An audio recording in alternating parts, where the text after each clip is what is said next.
Good morning, guys! Welcome back to day 2 of our camping. So, kagabi, sarap ng tulog namin. It's, sarap ng weather. Actually, it's kind of hot, but mas okay naman kasi nung spring namin na sobrang lamig. So, today, it is about 11, I think, ng morning. And ang activity namin today is fishing. And then, after that, we are heading home. So, andito kami ngayon sa Lake McBride Spillway area. Spillway Waterfall area. So, dito yung merong fishing na talagang dedicated for fishing. So, kompleto na ang buong tropa. So, ito, ipapakita ko sa inyo ang kanilang fishing area. We're gonna go there.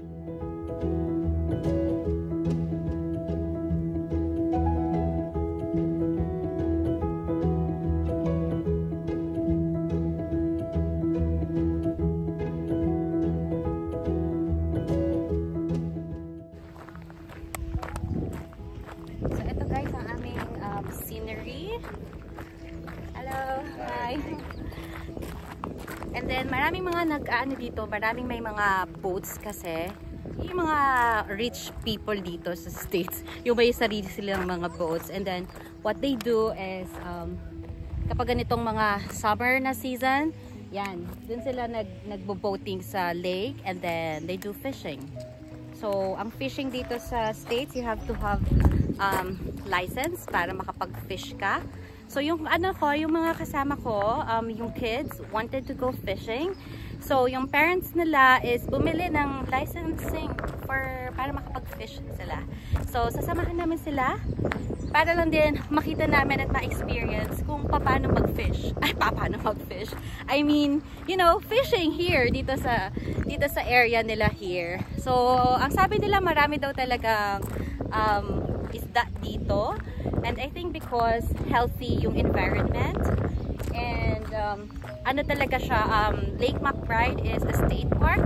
So, pinapangalagaan siya ng government and meron talagang, budget na maintain yung area. So, yeah, very peaceful ang lake. So nice.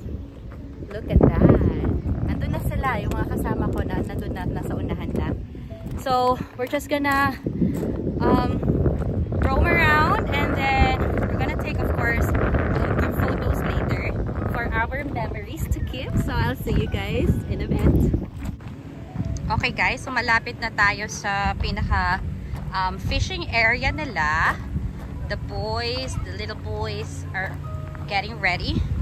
So, hindi ko alam. So, tingnan natin kung nandito ba yung falls na sinasabi nila. Baka naman batis ito. Tito, batis lang naman ata. Ito, hindi naman to falls. Nasaan ang falls?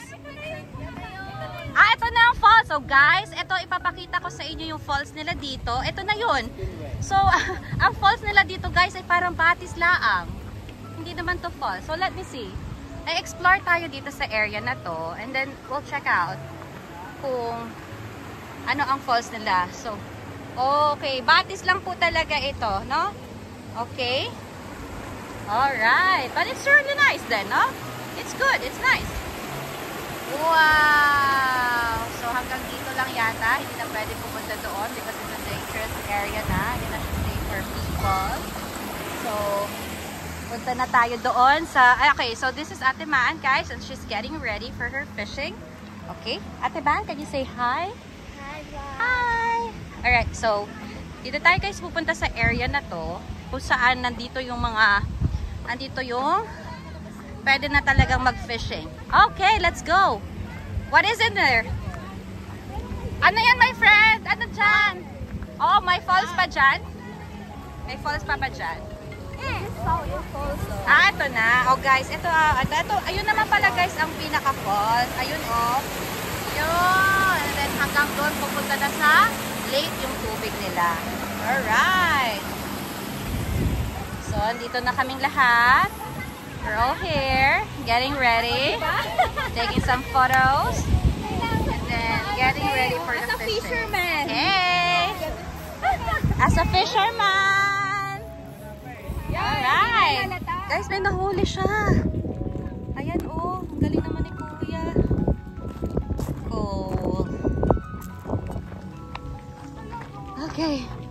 going to the next area ng fishing area.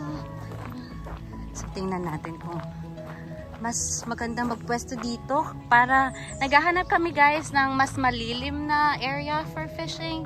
Kasi yung dun sa may, may nakikita akong fish na maliit doon. I can see it. Kasi dun sa pinanggalingan namin a while ago, masyadong mainit. So, hanap kami ng malilim. Right, ate? That's what we're gonna do now. Oh, may nakikita akong fish, guys. Sana nakikita nyo sa video. Pero, I can see it. I can see it. Madami. Oh, wow. So, let's see. We're gonna check out kung saan maganda magpesto. Okay, guys. Nakita na namin yung best spot. Here we go. Pwesto na, pwesto. Yan oh. Okay. Perfect spot. Malilim. Perfect spot. Okay. Let's go get ready. I don't know. Okay. So, ayan na. Pinifigure out na nila kung paano aanuhin yung mga fishing rods for the kids. Yan. So, mga 1 hour daw to it, guys. Figuring out 101. Okay guys. Oo nga, okay lang yan. Ano lang naman eh. Testing. Okay, ready? 1, 2, 3.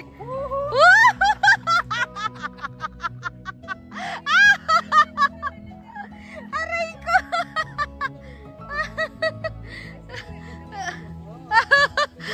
Cute.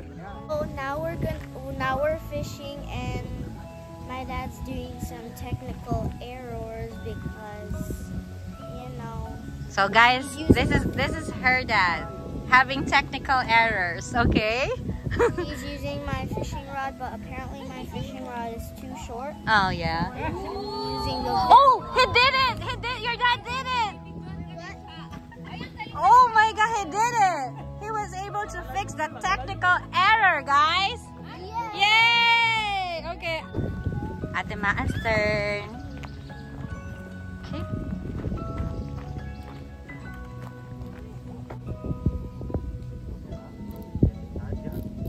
Hello, ate. Slowly lang. Parang may escape yan po na tapos pag pinindot mo, i-release mo. Wala. Ay, nawala? Bakit ganon? Aww. You're gonna hit me. It's okay, ate. It's okay, ate. Set up natin yung Pakopya nga nung iyo. Pakopya. Okay, number 1. Anong sagot sa number 1? Pakopya daw.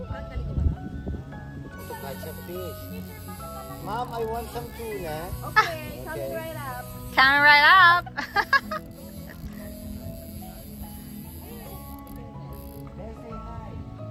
Ano, Saray, kamusta kayo dyan? Iba po namin kasama doon nakapwesto sa kabila, oh. Say hi! Ano yan? My friend, how are you doing over there? I'm okay, my friend. So guys, ito na yung friend ko figuring out paano maglagay ng pagkain sa fishing rods. So I can have the smell. So, ang lesson natin today, guys, mahirap pala mag-fishing. Oh, wow. Ayan na, nasa katabi na ng bait niyo. Talagang hindi siya pinapansin. Dinadaanan lang siya, oh. Bakit? Depende kasi. Baka hindi niya type yung bait. Ano kaya tiabot niyo na lang sa bibig niya? Oh. Malapit sa... At saka ang laki naman ng ano. Hindi, floater ko. Floater lang ba? Floater.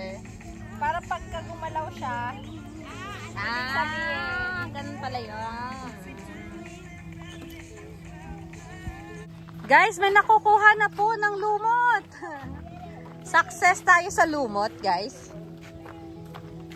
oh guys, ito na ang nahuli, guys. Guys, ito na yung nahuli nila. Guys, may nahuli. Ayan na yung nahuli. Yay! May nahuli